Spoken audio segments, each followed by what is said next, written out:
இந்த video exclusive for Kamaruddin fans. நீங்கள் பார்த்துருப்பீங்க 3 ஏவிலையும் எவ்வளோ தூரம் டாமினேட் பண்ணியிருந்தாருன்னு. ஃபுல்லாகவே அவர் வந்திருந்தார், டாமினேட் பண்ணியிருந்தார். அதுதான் நேற்று வந்து அவரோட ஃப்ரெண்டும் வந்து ஸ்டேட்டஸில் வச்சுருந்தார். இந்த மாதிரி ஃபுல்லாகவே கமருதீன் வந்து எல்லா ஏவிலையும் நிறையா வந்திருக்காரு அப்படின்னு சொல்லிட்டு ஒரு ஸ்டோரி போட்டிருந்தாரு. ஆல்சோ நேற்றுக்கு அந்த ஃபோட்டோஸ்லாம் பார்த்துட்டு கானா வினோத்தனா ரொம்ப எமோஷ்னல் ஆகி, நான் அவனை ரொம்ப மிஸ் பண்ணுறேன், என் மச்சான் ஐ மிஸ் யூ அப்படின்னு சொல்லிட்டு அந்த ஃபோட்டோ காமிப்பார். கமருதீன் வந்து வினோதனாவை கழுத்தில் தூக்கி வச்சுட்டு இருக்கிற ஃபோட்டோ காமிச்சு அப்புறம் என்ன சொல்லுவார், அவன் இதை பார்ப்பான்ல, அவன் பார்க்கட்டும் அப்படின்னு சொல்லி காமிப்பார். அப்போ எஃப்ஜேயும் சொல்வார், ஆமாம் நானும் அவனை ரொம்ப மிஸ் பண்ணுறேன் அப்படின்னு சொல்லிட்டு எஃப்ஜேயும் சொல்லியிருப்பார். இப்போ வந்து ஃபினாலேக்கு வந்து கமருதீனை இன்வைட் பண்ணியிருக்காங்க, ஆனால் பார்வதியை இன்வைட் பண்ணலை அப்படிங்கிற மாதிரி சொல்லியிருக்காங்க. ஸோ 99% கமருதீன் வந்து ஃபினாலேக்கு வருவார். வந்துட்டாருன்னா நமக்கு தெரிய வந்துடும், நான் உங்களுக்கு அப்டேட் பண்ணுறேன். அப்புறம் இன்னொரு விஷயம் என்னென்னா, கமருதீன் வந்து பார்வை இன்ஸ்டாவில் ஃபாலோ பண்ணுறாரு போல இருக்குது. அவர் நிறைய இடத்துக்குலாம் போயிருந்தார். போனப்போல்லாம் பார்த்தீங்கன்னா எல்லா பார்வை பற்றி கேட்டதுக்கு அந்த கொஸ்டின்ஸ் இப்போதைக்கு கொஞ்சம் அவாய்ட் பண்ணுங்க அப்படிங்கிற மாதிரி சொல்லியிருந்திருப்பார் போல இருக்கு.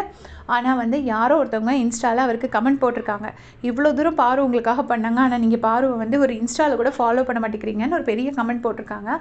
அதை வாசிச்சதுலேருந்து அவர் இப்போ பாருவை ஃபாலோ பண்ணுறார் போல இருக்கு.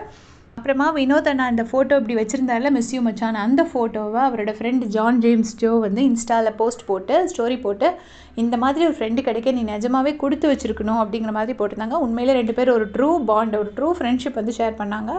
அது கமருதீன் எவிக்ட் ஆகும்போதும் கானா வினோத் அண்ணா கிட்ட தெரிஞ்சது. அண்ட் எவ்ரி மொமெண்ட் எங்கெல்லாம் சான்ஸ் கிடைக்குதோ எல்லா இடத்துலையுமே அவர் கமருதீனை சொல்லிகிட்டே இருக்காரு. எல்லாத்துக்கும் மேலே பிக் பாஸில் உள்ள கேமராமேன் பெரிய கமருதீன் ஃபேன் போல இருக்குது. வளைச்சு கமருதீனை எல்லா ஏவிலையும் காமிச்சிருக்காரு. எடிட்டர்னு நினைக்கிறேன். வளைச்சு கமருதீனை எல்லா ஏவிலையும் அவர் தான் காமிச்சிருக்காரு.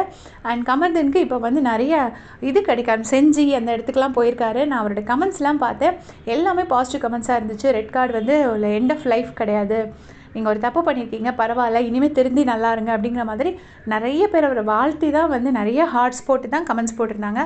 மேபி ரெட் கார்டு வாங்காமல் இருந்திருந்தால் கூட அவருக்கு ஒரு வேளை நெகட்டிவிட்டி இருந்திருக்கும் போல இருக்குது. அது வாங்கினதுனால மக்கள் ரொம்பவே அவரை மன்னிச்சு விட்டுட்டாங்க அப்படின்னு நான் நினைக்கிறேன். இதை பற்றி உங்களுடைய கமெண்ட்ஸை சொல்லுங்கள். தேங்க்ஸ் ஃபார் வாட்சிங்.